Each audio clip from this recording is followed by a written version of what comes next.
You're listening to KNON 89.3 FM in Dallas, the voice of the people, voted best radio station for music 2 years in a row by the Dallas Observer. Did you know that KNON podcasts all of its local talk shows? KNON has local talk, each show covering your community in its own unique way. So if you missed one of our great morning talk shows, you can go back and listen to it online. We keep the shows for 2 months so you can hear everything you have been missing out on. Visit KNON.org for more information about the KNON Morning Talk Shows podcast. Also available on iTunes. What a game! What a game! Get off my lawn. Jim Schutze here with Get Off My Lawn. It's been a long, long week since we last talked here. And wonderful time of year, of course. Thanksgiving is behind us. I spent my Thanksgiving in beautiful Wichita Falls and had a wonderful time up there, enjoying family and relatives and keeping my mouth shut. I have strict instructions for that kind of event, and it seems to work out well. But I would slip out of the house every once in a while to walk the dogs, and then I could think about all the stuff that was really on my mind, and think about the fact that things had come out well for people of my persuasion, my ilk, in terms of the election. And there was every reason to be optimistic, I think, about the times ahead. For one thing, it was just nice to be watching football and not hearing those extremely negative. I don't care about the ads. Ads are ads. I don't watch them anyway. We TiVo most of our TV and speed through that stuff. But the rhetoric and the language of the Bet Against America crowd, and the line from the Republican Party, and in particular from the Romney campaign, to the effect that these are the last days of the Roman Empire, and this is the worst country in the world, and last place anybody would want to live. It's just great not to have to hear that stuff, at least for a while, to get a break from it, and to think about what did happen. You know, we had these two secretly recorded phone calls from Governor Romney. And one of the things I was thankful for over Thanksgiving holiday was Governor Romney's secretly recorded phone calls. You don't always get a chance to hear how a candidate really thinks. In fact, you almost never do. That was a bizarre aspect of this campaign cycle. That, what did they spend, $1 billion? Just incredible sums of money, both sides, projecting their carefully orchestrated and planned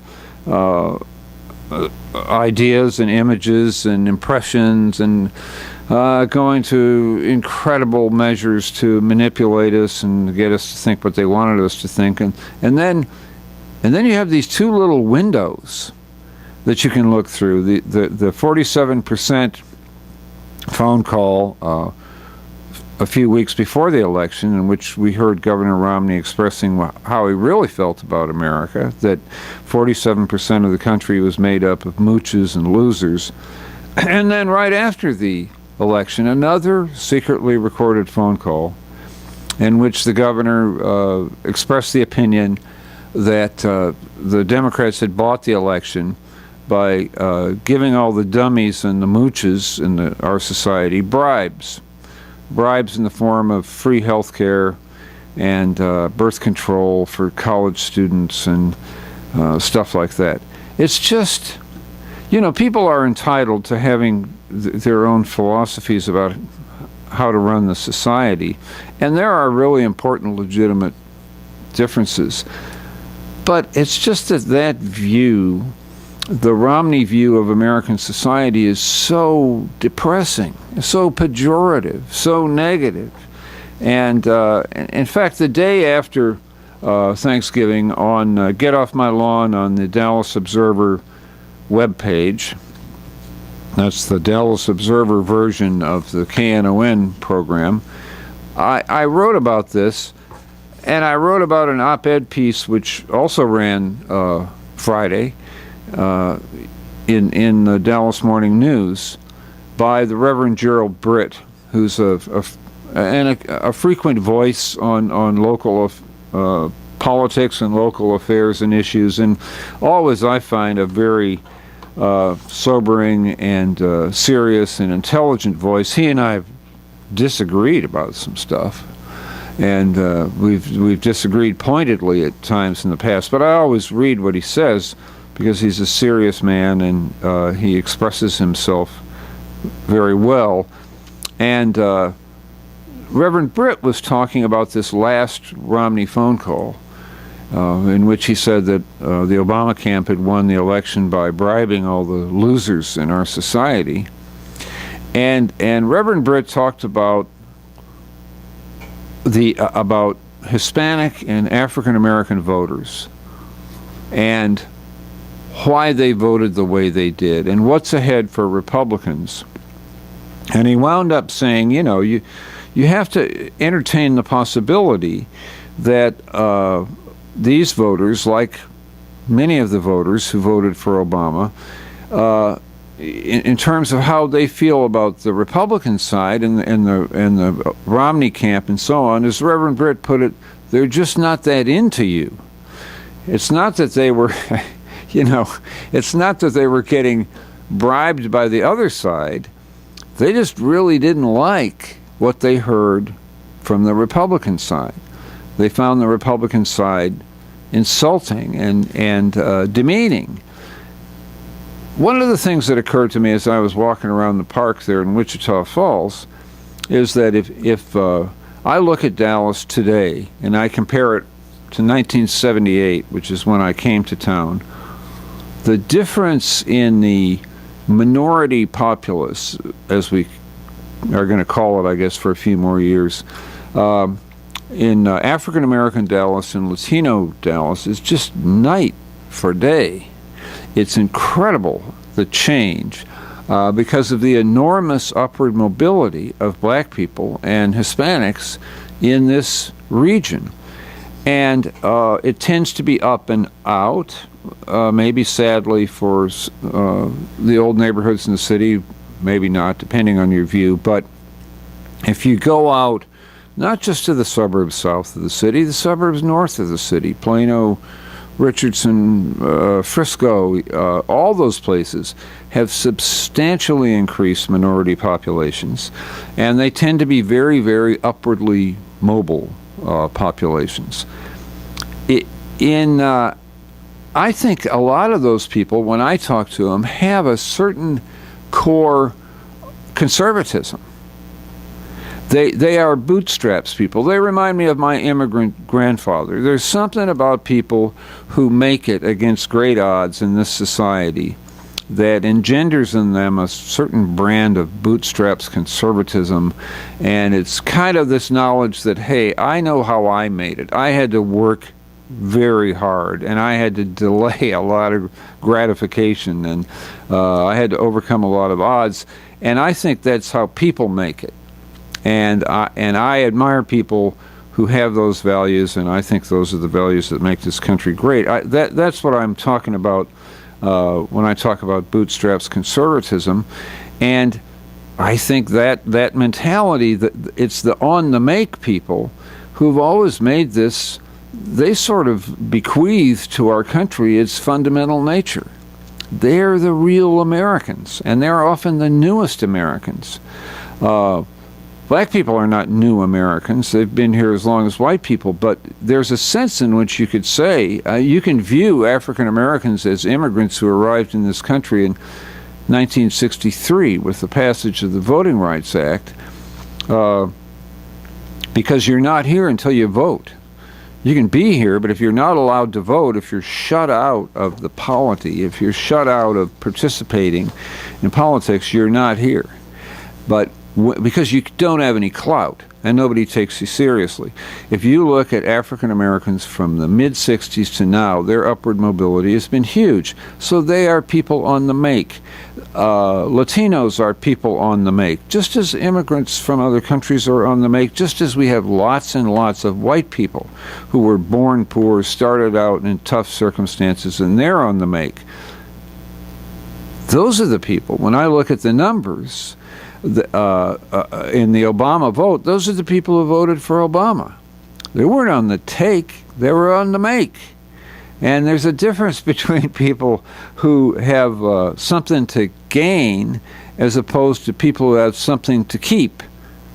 I'm not saying there's anything wrong with people who were maybe born to it a little bit and are worried about keeping it. You're supposed to keep it if you can. You're not supposed to throw it away. That's legitimate, but Americanism and the nature of this country does seem to me to always have come more from the on-the-makers, the people rising up. And those are the people who were captured by Obama. There was a lot of talk during the election season to the effect that Obama's 2008 campaign, the campaign of hope, was all a big bunch of talk and didn't happen, and what happened to the hope? The hope died.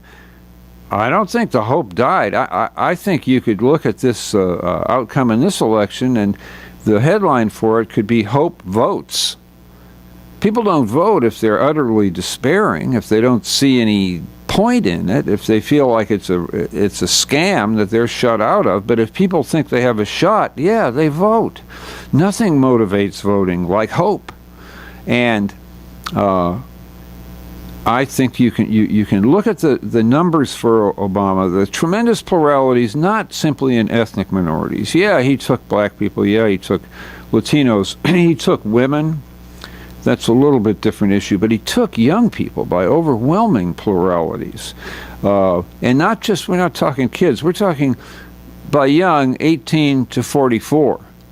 He was way over the top with that entire spectrum of people.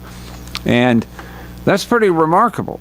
The polls continue to show that those populaces, the ethnic minorities and women and young people, are the most hopeful and optimistic. I could say, I don't know why. These are very tough times. These are especially tough times for young people. It's nothing like when I was in my 20s. When I was in my 20s, of course I'm not talking about myself, but I could be, you could be a little bit of a mess around. You could be a little bit lost. You could be a little bit wandering, and you'd still get good jobs if you wanted them. I grew up in Detroit. I used to work in the car factories. That was great money. But sometimes I'd get tired of it. I'd get worn out. So I'd give myself a little vacation by quitting. And a few months later, I'd go back, and they'd hire me back eagerly because they were hungry for people. And this society was hungry for people, and there was lots of opportunity on the table for people. That's not... Wow, it's really tough for young people today, and yet they remain the most hopeful. And in that sense, to me, they are the most American, and they voted for this ticket, this Obama ticket that was uplifting and said, yes, we can, and said, never bet against America. And in a way, thank goodness. I mean, look, the other side was telling them that the country was on its last legs and a bunch of losers.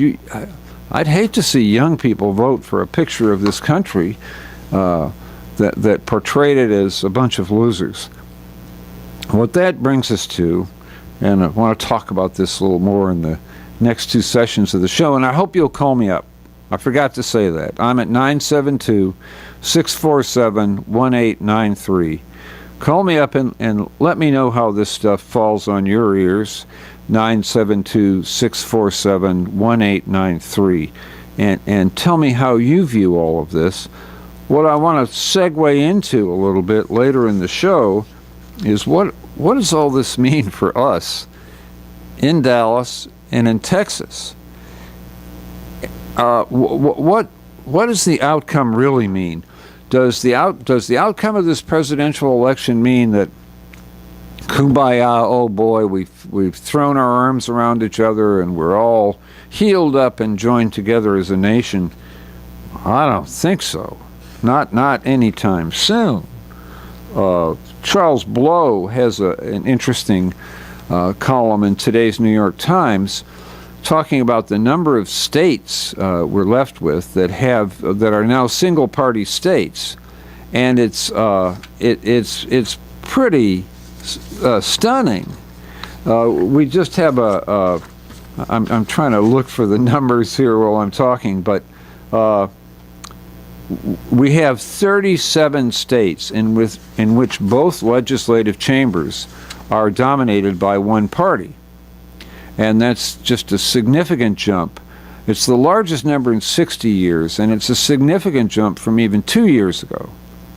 And the majority of those are Republican states. So we have sharp increases in the number of one-party states, especially Republican one-party states.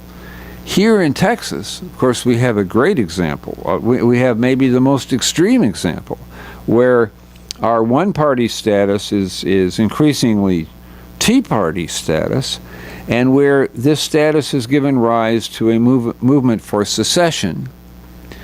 You know, when this petition for Texas to secede was first brought to light, we did a funny thing at the Observer. We did like 100 crazy questions about what the issues will be if we secede, and stuff like, if Texas secedes, will I have to learn their language, and things like that. But I think as time has gone on, the Texas secession thing has become less amusing.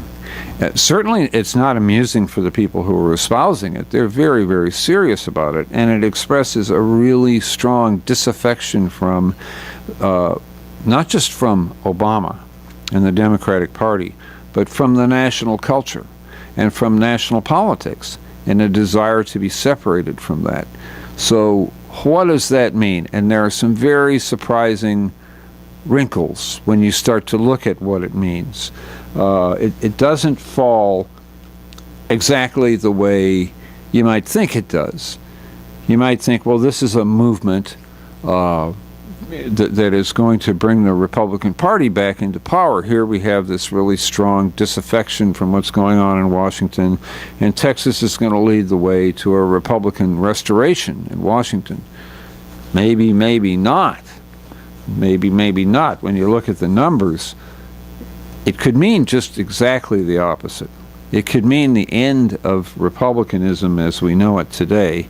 And I'll talk about some of those numbers a little bit in later sessions of later segments of this program.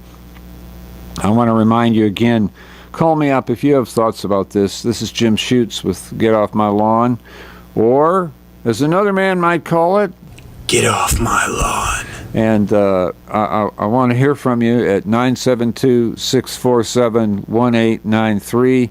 That's 972-647-1893. We're talking about the outcome of the election, and now we're talking some about the Texas secession movement and what it means. Barack Obama won this election nationally in a surprisingly strong performance. In Texas, Republicans swept every statewide office for the 9th time in a row. So this is not new. 9 times in a row, every statewide office in Texas has been won with strong pluralities. The GOP has broad majorities in both houses, both senators, and 24 of our 36 congressional seats are Republican. And this Republicanism is an increasingly conservative Republicanism. We're not talking moderate, middle of the road. We're not even talking George W. Republicanism anymore. We're talking about very, very conservative republicanism, typified more by Ralph Hall of Rockwell, Lamar Smith of San Antonio. Those guys are losing some of their clout in the Congress because of what's going on nationally, but they're still very, very powerful here in Texas. And they are representative of this, they're typical of this movement toward a more and more Tea Party brand of republicanism in Texas. It's interesting watching our United States Senator John Cornyn trying to traipse around this issue, because Cornyn's aware of some of the perils that are implicit in this Tea Partification of Texas, and yet he can't afford to talk about it too much because he's got to go back to that base. I'm going to talk about it some in the next segment of the show. What does it mean for Texas to be the capital of Tea Party America? What it means immediately is that Texas is at the center of the secession movement, which has been given voice in a number of states, and it you know, to some extent it's just post-election kind of the way anybody feels, we all feel if we're on the losing side of an election. I felt that way when George W. was elected. I felt worse that way when he was reelected, and I understand that's how it is. And normally you say, well, people will get over it after a while, but that's not. It's not clear that that's going to be the outcome here. We're not going to get over it without some serious twists and turns, and that's it's difficult to predict where those twists and turns will deliver us by the end. What's going on now in these newly or in these single party states that are Republican is that we have this incredible increase in the number of restrictive laws that are being proposed, restrictive of personal liberty. But let me talk to Jim on line 3 before I go on with that. Jim, are you there? Yes. How are you? Very well. What's up? What are your thoughts this morning? I want to know where you get these election statistics. How many women and what age groups and who voted how? If voting is private, how do you get these numbers? A lot of it's done by exit polls. There's a lot of, both parties do very sophisticated polling. Tell me, tell me. Well, I've never seen an election poll of a poll. No one's ever polled me for anything. I've been voting all my life. Mm-hmm. You know, I get sick of hearing any kind of poll number when they don't tell you how many people were polled and where these people came from. You don't believe in polling, then? Right. At least tell me how many people were involved in the poll. Look, I don't have the polls in front of me. I don't have the polling data, but it sounds to me like you're sort of rejecting polling. You're mad totally. At, you're mad you could at at polling. least tell me how many people you've used in the polls. And any poll. You understand that polling is the basis for all market study that's done by industry? Well, how come I've never seen one? How come no one ever polls me? I've been voting all my life. Well, that ain't how polling works. Polling works on very small percentages. They don't call everybody up. Calling everybody up is called voting, and there's a big difference between voting and polling. Polling has been developed over, especially as big leaps ahead for the last 30 years. Both parties, anybody who's serious about politics, invests a ton of money in polling. Do you think maybe they're throwing it away? Or lying about it, polling who they want to poll, get the results they do, like you do with scientific experiments. Oh, the scientific experiments are fake too. Is that how you feel?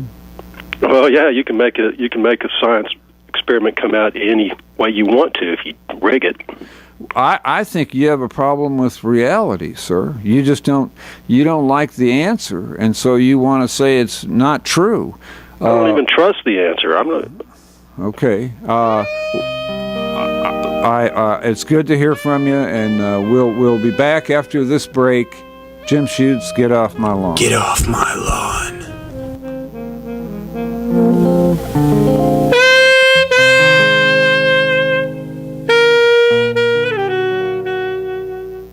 Tune in every Saturday morning for KNON Speak Up Saturdays. Speak Up Saturday starts at 7 a.m. with an expanded church information and forum hosted by Reverend Marion Barnett, a news and politics show for you. Then at 9 a.m., it's the Workers' Beat hosted by Gene Lance, sponsored by the CWA, a show for workers' rights. At 10 a.m., the Dallas Observer presents Jim Schutze, Get Off My Lawn, with the other side of the news. Wrapping up Speak Up Saturdays at 11 a.m. is Lambda Weekly with David Taffet, the longest-running LGBTQ talk show in the country. Be sure to tune in every Saturday morning to Speak Up Saturdays right here on KNON 89.3 FM, the voice of the people.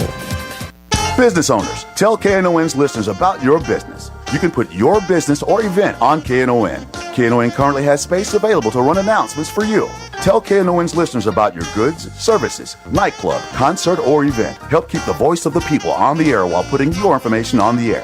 KNON's been named the #1 radio station in Dallas by both the Dallas Observer and D Magazine. Put your business with Dallas's #1 station. Call now for more information at 214-828-9500, extension 227, or extension 233. For more information, go to KNON.org and click on the Run Spots on KNON page. It's a great way for your business to support community radio while letting more people know about you.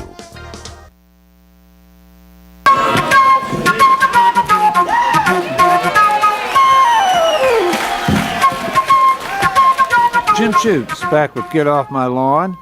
We've been talking about the outcome of the election and Texas secession and what lies ahead. Before we get back into it, I want to talk to Lee, who's been waiting patiently. Lee, how are you this morning? I'm good, Jim. How are you doing? Good. What's on your mind, Lee? Well, there's 2 points you brought up. I want to talk about the first one, the secession thing. Right. I've grown up here in Texas. I was born somewhere between Arkansas and Louisiana, but I moved here when I was about 8 years old, and I've grown up here. Right. I'm by and large a native Texan. Okay. My life, I've heard, and it's just common knowledge amongst most Texans, that Texas is the only state to have an inherent right to secede, because that was and a lot of this is based on the fact that we're the only state that has ever been a republic. Now, here's where the misnomer kicks in. When Texas became a state on December 29th, 1845, that was one of the clauses in the the riders in the contract was that Texas would have a right to secede. Okay, that's where most people who grow up in Texas attribute this to, that clause in the original when the Republic of Texas became a state. However, when they seceded in 1861 to join the Confederacy, one of the key objectors to that was Governor Sam Houston at the time.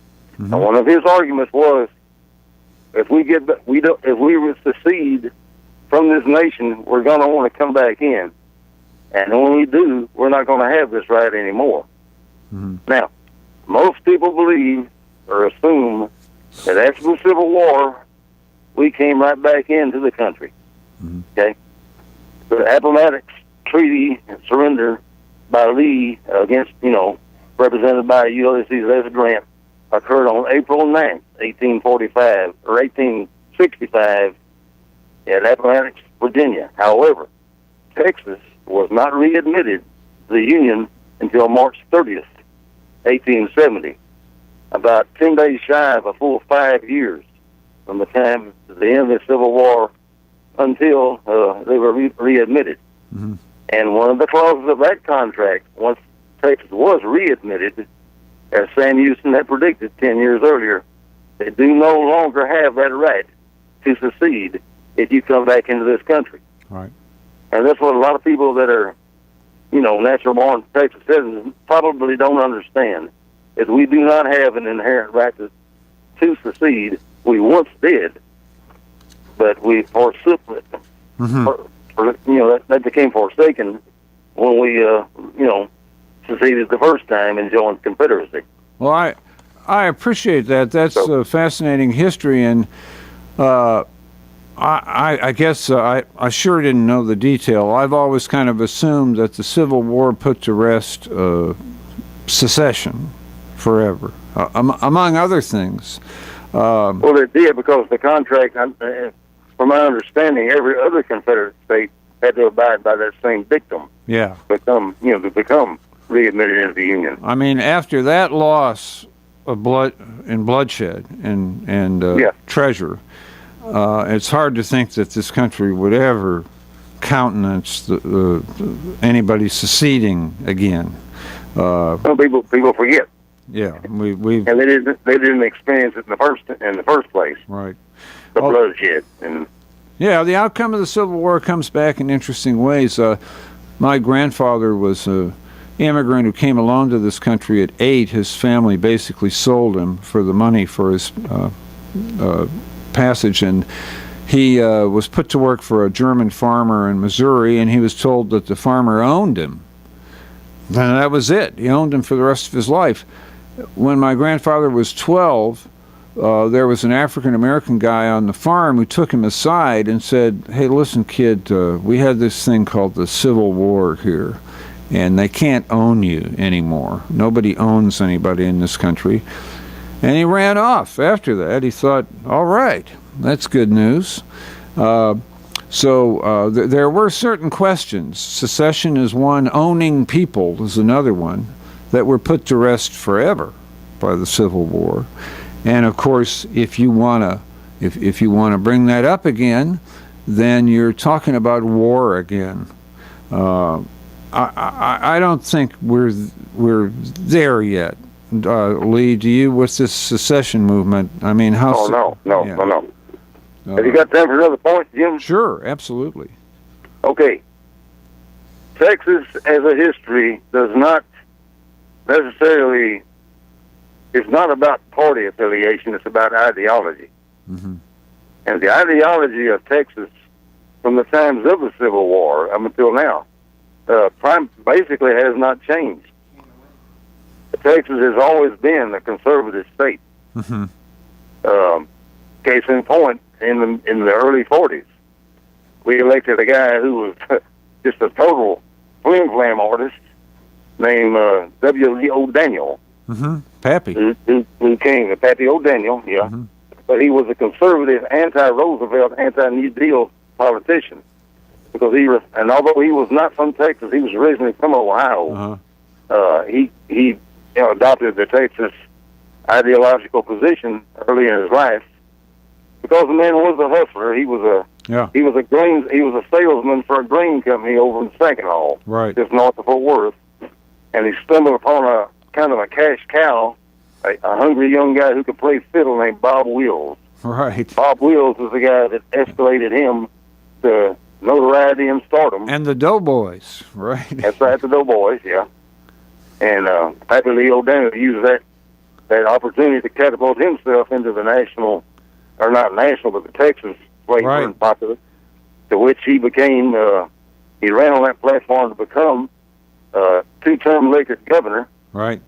And then in 1941, with the death of Senator Morris Shepherd, he ran for the United States Senate to fill out the unexpired term, and he ran against a young South Texas guy named Lyndon Johnson. And right, it turned out, Lyndon Johnson, at that time, kind of a flip-flopper. He was a New Deal man then. Yeah.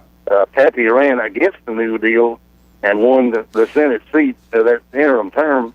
And it turned out to be the only time in any political election that Lyndon Johnson ever lost. My father-in-law heard Pappy Lee O'Daniel speak against Johnson, and he told me the story to explain to me why he voted for O'Daniel. He said O'Daniel said in his speech, "My opponent accuses me of lining my pockets in office," and he said, "This may be true, But I am already a wealthy man. My opponent is penniless. If you elect him, he will have to start from scratch. And my father-in-law voted for O'Daniel. Lee, I got to take this other call. I've got hanging on one. I really appreciate you calling. Thank you, sir. That's fascinating stuff. You're welcome. Thank you. And we got WC on line 1. WC, are you here? Yes, I'm here. And am I saying your name the right way? Yes, sir. And tell me what's on your mind. Well, going back to the post-election sentiment that exists within the country, I wanted to comment that to me, this is just my own viewpoint, but it seems that there is a very extreme amount of us against them sentimentality on both sides, on both political parties, that is not willing to compromise or try to find middle ground with the other side. So it's a completely divisive that, well, they may have got in this time, but we'll get them next time kind of deal. That I'm going to start all my ammunition for the next go-round, and, boy, we'll give it to them then. And I think that's one of the things. When I opened up, I was talking about a very thoughtful op-ed piece that the Reverend Gerald Britt had in the Morning News Friday. And one of the things, one of the points I heard him making in that piece was that if you're arguing about programs or you're arguing about policies and ideas, that's one thing, and there's a sort of inherent possibility for compromise there and for people to be reasonable and to do a deal with each other. But when you call people bad people, when you, for example, let's say you call Obama the food stamp president, and you talk about how he's not a real American, and his son of a African anti-colonialist, and all that stuff, that's all racial. That's all racial. When you talk about how these Mexicans need to self-deport back to Mexico, and you talk about them as if they are associated with crime rates, which they're not, and you talk about them as if they're associated with being welfare mooches, which they're not, you're talking about, you're talking about their kids, their parents, their grandparents. You're talking about people's fundamental nature as human beings, and that doesn't engender any kind of mood of compromise. That's just fighting talk. That's talk where you're not even going to get back to any of the issues of policy, because now all you're going to talk about is this us against them sentiment of hatred. That's exactly my point, that there seems to be no willingness to act on principle. And there's nothing wrong with being true to what you believe. Right. I think anybody will respect that. But to vilify somebody else for having a firm conviction that is different than yours, that's something completely different. And you may agree that it's if we're going to talk about this, you got to talk about it in both directions. Yes, I agree. Can you say? And that's why the system, I believe, at this point is broken. Right. To the extent that I myself am not very optimistic about the ability for it to heal itself. And the other side of it in this election is, do you really believe that Mitt Romney, who's this guy with a deep religious element in his life and a long history of personal philanthropy and a long personal history of helping people out, do you really believe that he pursued the business strategy he did because he wanted to throw poor people out into the cold? That's like race baiting too. It's the same thing. It's saying that Mitt Romney is an evil person, and when you do it it goes both ways. And if you lose a little bit of the American soul in the process. Hey, listen, we're headed off for our break. WC, thank you. I think this is a very important point. Thanks, and we'll see you in a minute after this break.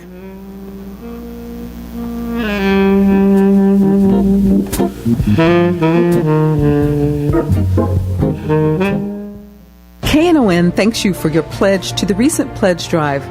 Now's the time to make your pledge count. Send your pledge to KNON, P.O. Box 710909, Dallas, Texas 75371. If you missed our pledge drive, you can still support community radio by pledging on the web at knon.org. Your pledge only counts if you pay it. KNON, Box 710909, Dallas, Texas 75371. Be sure to put the name of the show that you're supporting on your check, money order, or envelope. Questions about KNON Pledge Drive? Call 214-828-9500, extension 234. Want to hear some great Texas blues? KNON has the CD for you. KNON's Texas Blues Radio Volume 5, our latest blues compilation CD to benefit community radio, sponsored by Forever Young Records. This CD features 15 tracks and 60 minutes of great original Dallas-Fort Worth blues from Tutu Jones, Blues Boy Bo, Buddy Whittington, Andrea Dawson, Kirkland James, Sonny Collie, Johnny Red and the Roosters, the Chris Watson Band, the Two Tones, the Rough Cut Blues Band, Jeff Stone and Charlie Love, Dave Millsap, Sirloin and the Ash-Kicking Machine, Michael J. and the Paul Bird Band, and JJ and the Detonators. We're only selling 1,000 copies, and it will never be reissued. Get your copy now at Forever Young Records in Grand Prairie, Record Town in Fort Worth, and in Dallas at Bill's Records and Rewind Music. The CD is available as an MP3 download at knon.org. All proceeds benefit community radio, KNON. For more info on Texas Blues Radio Volume 5, visit us at knon.org. Get your copy now and hear some real Texas blues. Your ears will thank you for it.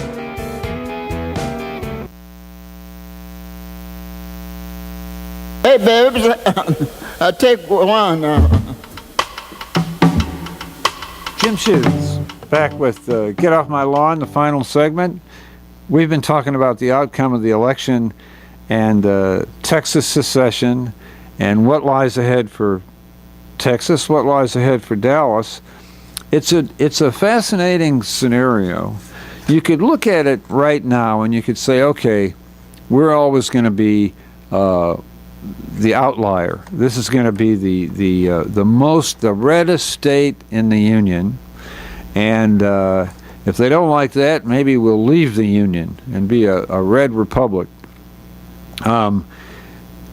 So that Texas would be sort of the bastion, the capital of resistance to the national scenario.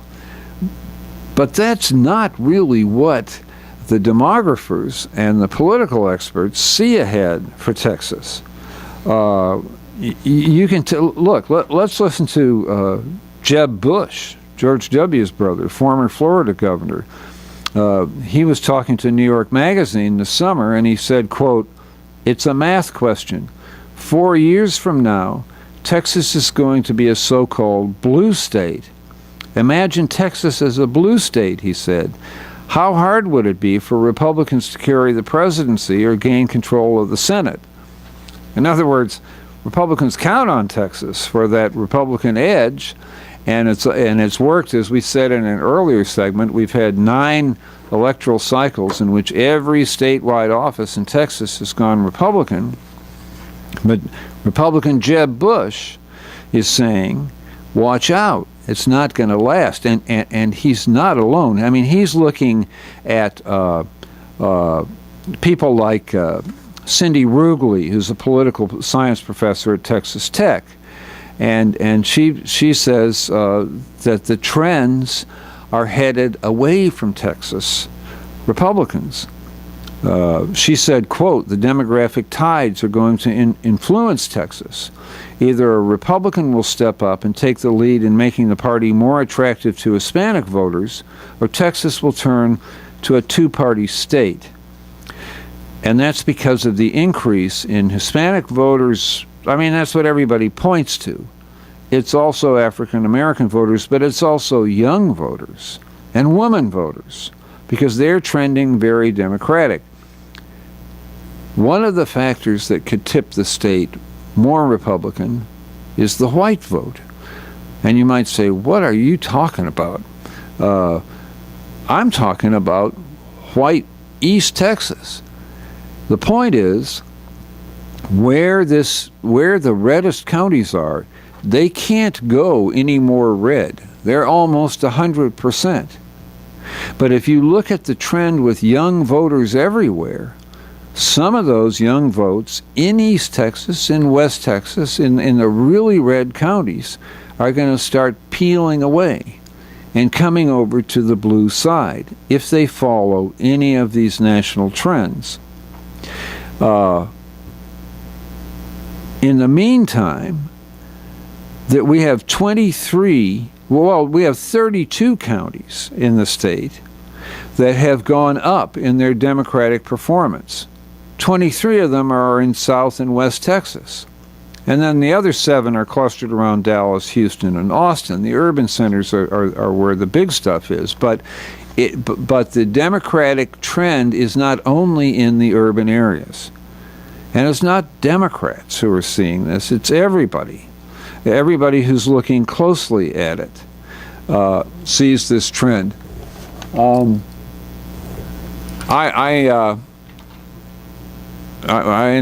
before I go on more with this, I want to talk to our caller on line 1. Are you there, caller? Hello? Hello? Oh, okay, sorry. This is a trend that is statewide and is very concerning to Republican planners and strategists. In terms of raw votes, 70% of the Democratic gains are in the 4 urban counties, Dallas, Harris, Travis, and Bexar. They saw minority population gains of 1.6 million from 2000 to 2010, and those groups so far have been overwhelmingly Democratic. If these trends continue, the demographers are saying that the Republican margin of victory, Mitt Romney's Texas margin of victory in 2012 was 15.8 points. So if the demographic trends in the state continue, the Democrats will whittle off 5.5 of those points in every 4-year cycle. That means by 2020, this is a toss-up state.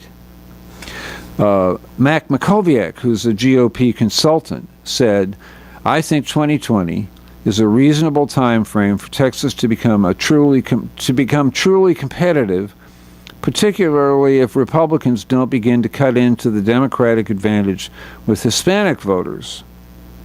The other thing that can happen with Hispanic voters is that they can have a kind of geometric increase in their influence.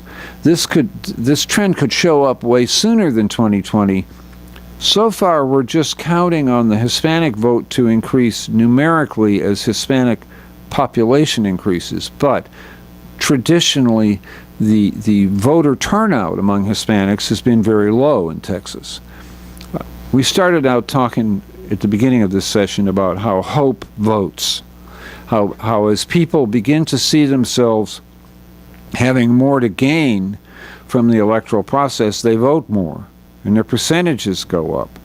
As they see themselves in the game, included, they see more to gain from the game, and there's much more tendency to participate. So Hispanic population is going to go up, but if within that population voter turnout increases, then you're talking about doubling, tripling, quadrupling the rate of Hispanic influence.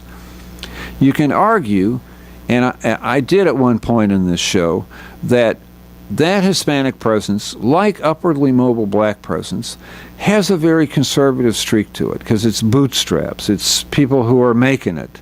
And traditionally in America, those people have had a tendency to have a certain kind of conservatism.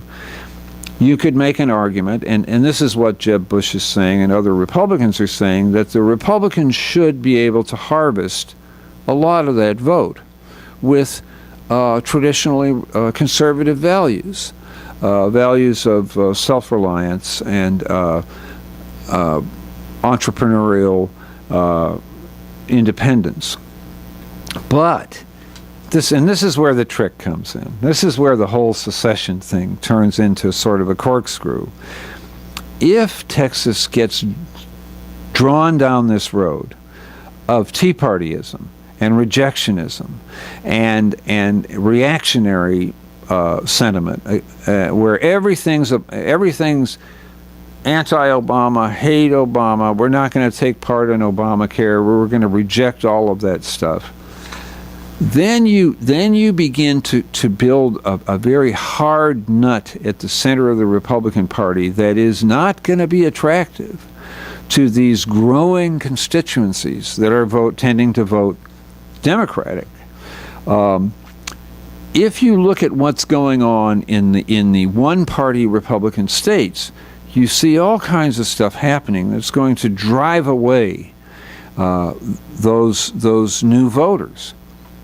In the 50 states combined, we've seen 1,100 reproductive health and rights-related provisions provided. That's an increase from 950 of the same kind of stuff in 2010. What am I talking about? I'm talking about all kinds of abortion and birth control legislation that limits personal liberty. So that the Tea Party influence here is not one that's going to be viewed by people as favoring liberty by many. In fact, the Tea Party influence is very much on the side of the state stepping into the bedroom and dictating people's very, very private, personal, intimate decisions. In those Republican majority states, we've also seen 180 restrictive voting rights laws. Look, I realize people see that differently, and some people have this story in their heads that there are all kinds of people voting who shouldn't be voting, but you start going out there and devoting a huge amount of energy to cutting down the number of people who can vote. We saw it here in Dallas, where the Dallas County Republican Party launched a big jihad against the League of Women Voters. The League of Women Voters were out trying to encourage high school kids to vote. And the Dallas County Republican Party said that this wasn't right, it wasn't fair, because the majority of high school kids in Dallas County are Democrats. And so they said that the League of Women Voters was carrying out a campaign that was designed to increase Democratic turnout, and blah, blah, blah. They wound up putting themselves on the side of being against telling young people to vote. And there's a phrase that I don't necessarily like because it's too slick for me, but people talk about the optics of situations. Optics. It just means, what does it look like? And what does it look like when you have what does it look like when the Republican Party and the Tea Party devotes all of this energy to anti-immigrant stuff? You put that together with the bedroom laws, the anti-voting laws, the anti-immigrant stuff, and you have the optics of this is that this is the party that hates all these voters who are coming down the pike, and who by 2020, according to Republican demographers, according to Jeb Bush, these new voters are going to turn this state blue. And if you've got the Tea Party out here agitating for secession, which has a very unattractive echo of the Civil War, and if you have all of this influence being brought to bear against immigrants, against women making their own decisions about their own bodies, you have all this energy being devoted to restricting the right to vote, Republicans are not going to recruit this new demographic. It goes back to what Gerald Britt said, you just create a kind of animus where these people look at the Republican Party and they say, we're just not that into you. And is it philosophical? A little bit. It's also very personal. It's very gut. It's very from the heart. People, we don't all sit down and chart out our political philosophies before we go into the voting booth.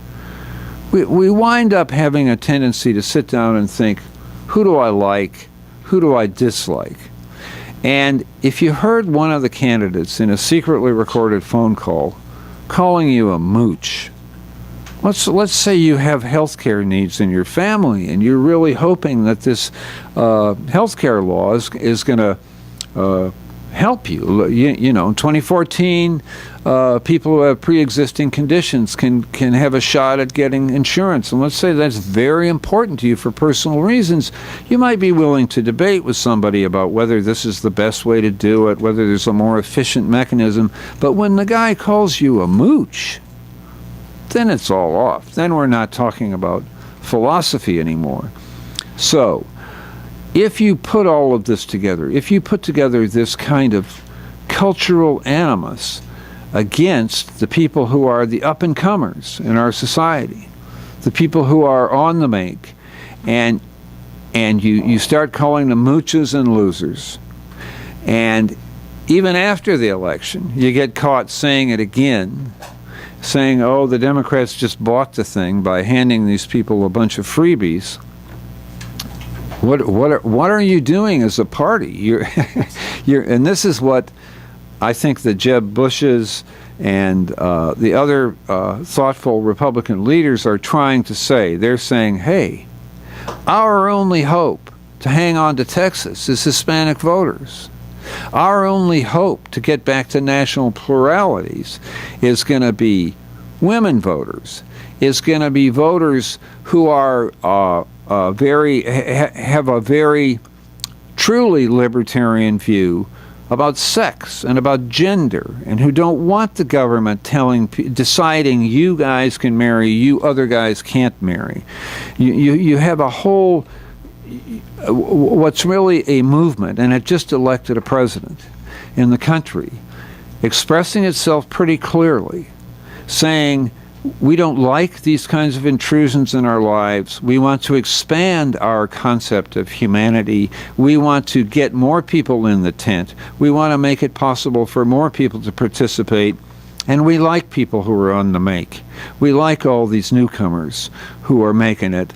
And that movement is going to look at a party that's talking about secession in Texas and say, as Gerald Britt put it, you know what? We're just not that into you. This is Jim Schutze with Get Off My Lawn. We'll see you next week, this same time, 10 a.m. Saturday, with Get Off My Lawn, or as another man might say, Get off my lawn.